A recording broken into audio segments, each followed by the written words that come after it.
വധശിക്ഷ പ്രാകൃതം.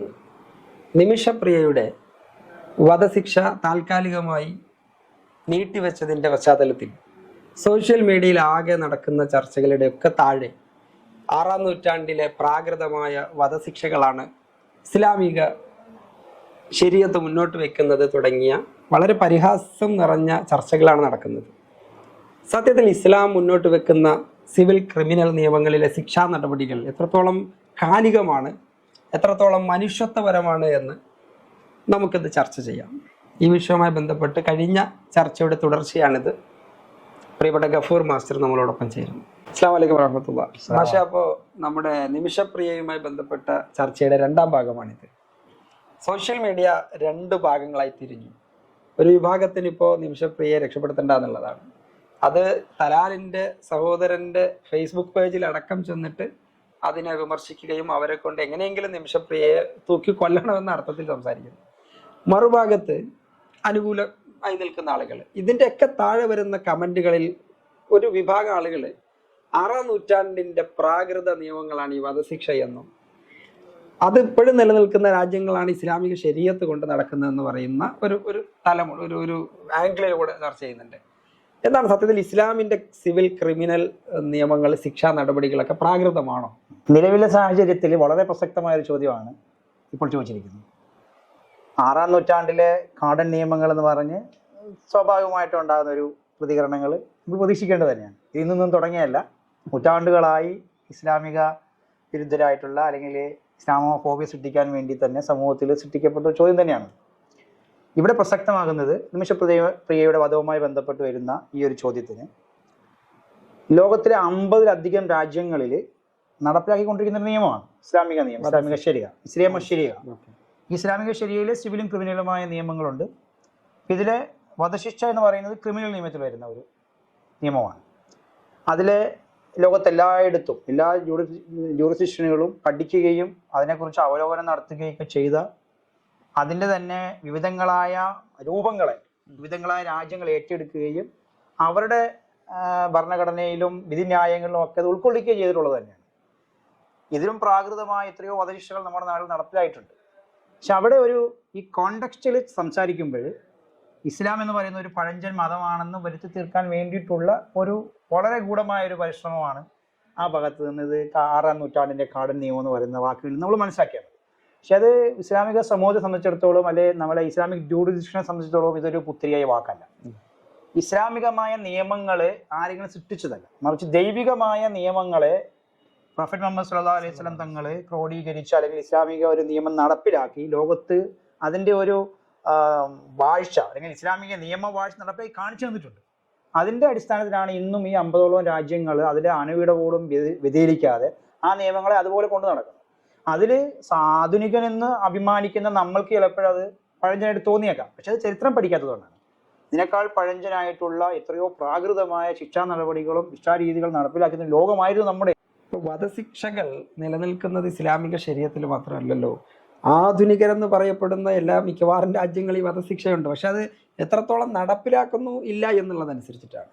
അപ്പോൾ ഇതിൽ ഇസ്ലാമിനൊരു മനഃശാസ്ത്രം ഉണ്ടല്ലോ, ഇതിങ്ങനെ നടപ്പിലാക്കുന്നത് കൊണ്ട് കുറ്റകൃത്യങ്ങൾ കുറയണം, അതല്ലെങ്കിൽ അത്തരം കുറ്റം ചെയ്യാൻ പോകുന്നവർക്ക് അതൊരു പാഠമായി മാറണം, ഇങ്ങനെ കുറേ മനഃശാസ്ത്രങ്ങളില്ല അതിൽ.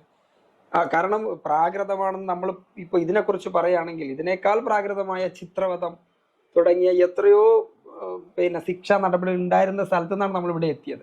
പക്ഷെ ഇന്നും കാലാതീതമായി ഇസ്ലാമിക ശരീഅത്തിലെ സിവിൽ ക്രിമിനൽ നിയമങ്ങളെ ശിക്ഷകൾ നിലനിൽക്കുന്നത്. ഇതിൻ്റെ മനഃശാസ്ത്രം എന്താണ്?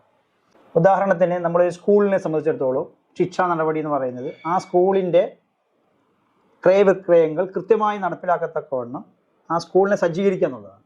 അപ്പോൾ ഒരു ഹൈസ്കൂൾ ഹെഡ് മാസ്റ്റർ അല്ലെങ്കിൽ ഹെഡ് മിസ്ട്രസ് അല്ലെങ്കിൽ ഒരു പ്രിൻസിപ്പൽ ആ സ്കൂളിൻ്റെ നിയമം നടപ്പിലാക്കുന്നത് ശിക്ഷണ നടപടിയിലൂടെയായിരിക്കും.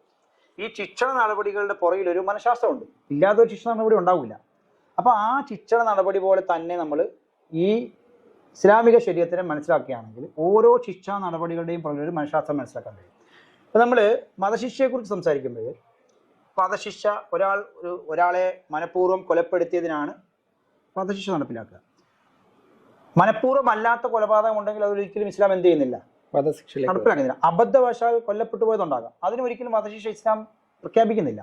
മറിച്ച് മനഃപൂർവ്വം ബോധപൂർവം ഒരാളെ കൊല്ലാൻ വേണ്ടി പരിശ്രമിച്ച് കൊലപ്പെടുത്തിയാൽ മാത്രമേ എന്ത് ചെയ്യുന്നുള്ളൂ, അവിടെ കൊലയ്ക്ക് കൊല എന്ന് പറയുന്ന വധശിക്ഷ നടപ്പിലാക്കാനായിട്ട് ഇസ്ലാമിക വിധി വരുന്നുള്ളൂ. അതിൽ തന്നെ വിധി നടപ്പിലാക്കുമ്പോൾ കൊല ചെയ്ത കുറ്റവാളിയാണെന്ന് അദ്ദേഹം സ്വയം അംഗീകരിച്ചുകൊണ്ട് അതിനെ ശിരസ വഹിക്കുന്നു, ഞാൻ കൊന്നതാണ്. അപ്പോൾ അവിടെ എന്ത് ചെയ്യുന്നുണ്ട്, കുറ്റം തെളിയിക്കപ്പെടുന്നുണ്ട്. കുറ്റം തെളിയിക്കപ്പെട്ട് കഴിയുമ്പോൾ സ്വാഭാവികമായിട്ടും ഇതിൻ്റെ ഫലം അനുഭവിക്കുന്ന കൊല്ലപ്പെട്ട ആളിന്റെ കുടുംബത്തിന് ഒന്നാമത് സമാധാനം ലഭിച്ചു, കൊന്നത് അംഗീകരിച്ചിട്ടുണ്ട് എന്നുള്ളത് സമാധാനമാണ്. രണ്ടാമത് ഇദ്ദേഹത്തിന് വധശിക്ഷയാണ് കോടതി പ്രഖ്യാപിക്കുന്നത്, വധിക്കാൻ. അപ്പോൾ സ്വാഭാവികമായിട്ട് എൻ്റെ പിതാവിനെ അല്ലെങ്കിൽ എൻ്റെ സഹോദരനെ വധിച്ച ആളെ വധിക്കണം എന്നുള്ളത് ആ കുടുംബത്തിന് വളരെയധികം മാനസികമായ ഒരു സമാധാനം നൽകുന്ന വിധിയാണ്. അത് രണ്ടാമത്തെ മനഃശാസ്ത്രമാണ്.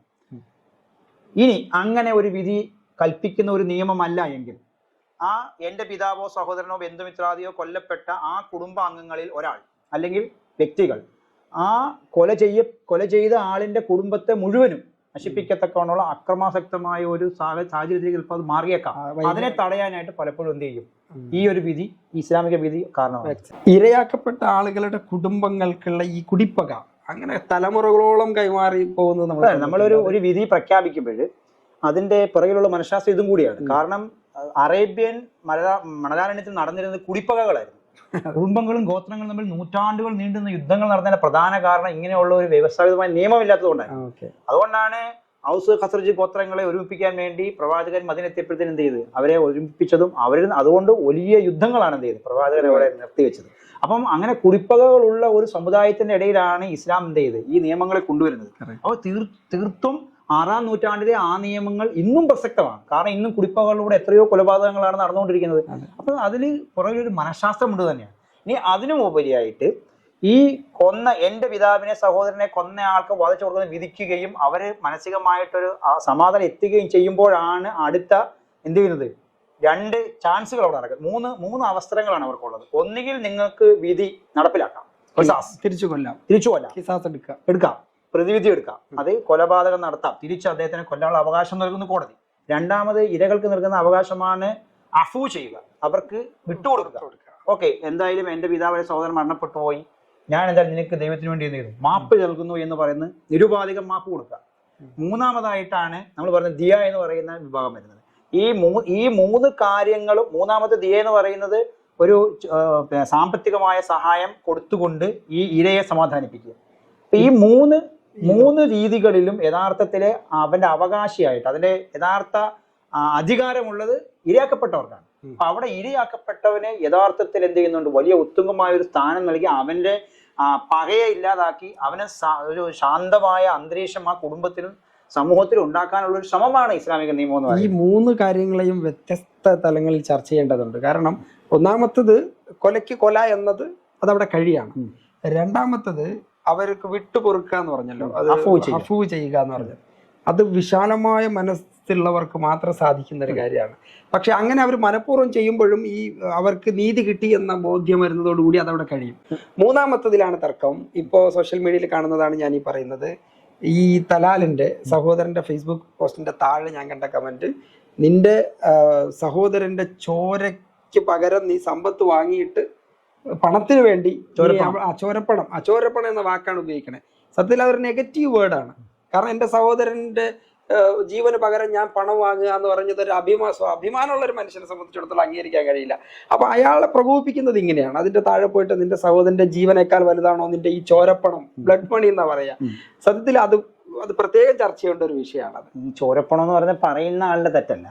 അത് ഇന്ത്യൻ കോൺഗ്രസ്, ഇന്ത്യൻ ജുഡീഷ്യറിയിൽ ബ്രിട്ടീഷുകാരുടെ ഇന്ത്യൻ ഭരണം തുടങ്ങുന്ന സമയത്ത് ഒരു നല്ല ശതമാനം വരുന്ന മുസ്ലിം സമൂഹത്തിന് വേണ്ടിയുള്ള നിയമങ്ങളെ എഴുതി തയ്യാറാക്കാൻ വേണ്ടിയിട്ടുള്ള ബ്രിട്ടീഷ് അധികാരികളുടെ ശ്രമത്തിന്റെ ഫലമായി ഇസ്ലാമിക ശരീഅത്തിനെ മുഹമ്മദൻ ലോ എന്ന പേരിൽ ട്രാൻസ്ലേറ്റ് ചെയ്തിരുന്നു.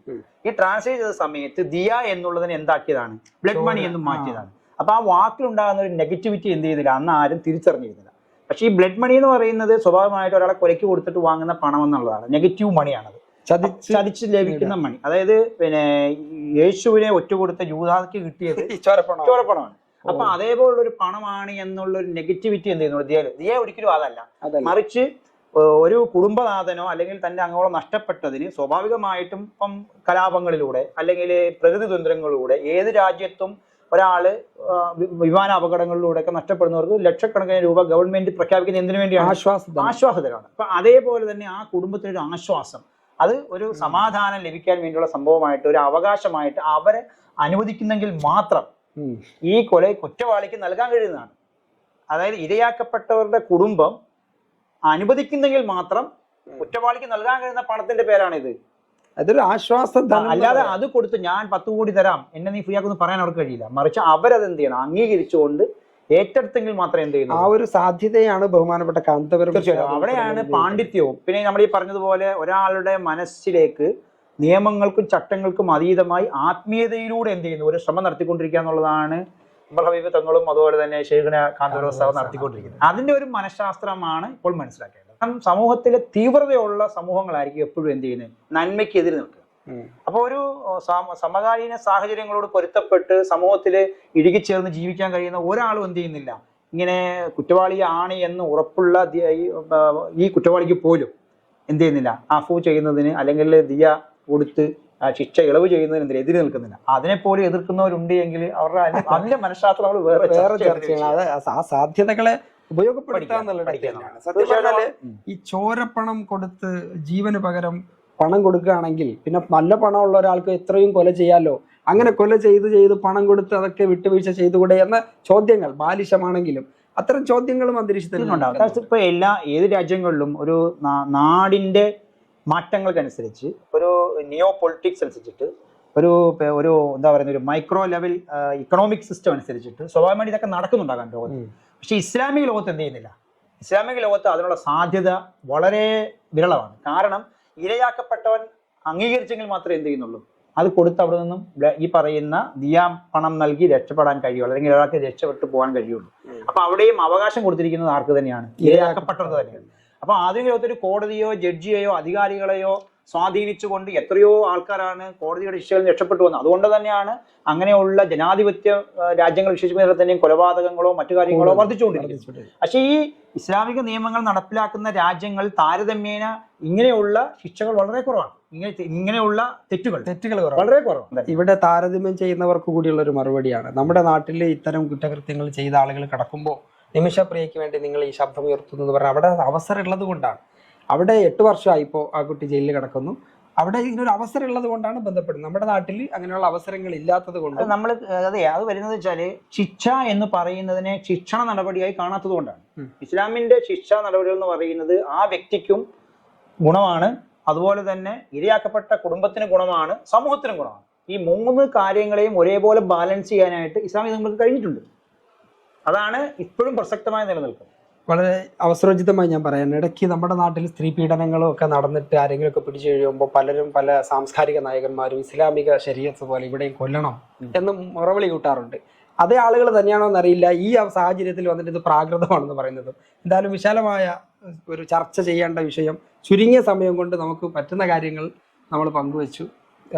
സമയം ഒരുപാട് വൈകി പോകുന്ന പ്രേക്ഷകർക്ക് ഇതിൽ നിന്ന് കിട്ടിയ നല്ല സന്ദേശങ്ങൾ ഉപകാരപ്പെടട്ടെ എന്ന് ആശംസിക്കുന്നു. വളരെ സന്തോഷം. തീർച്ചയായും.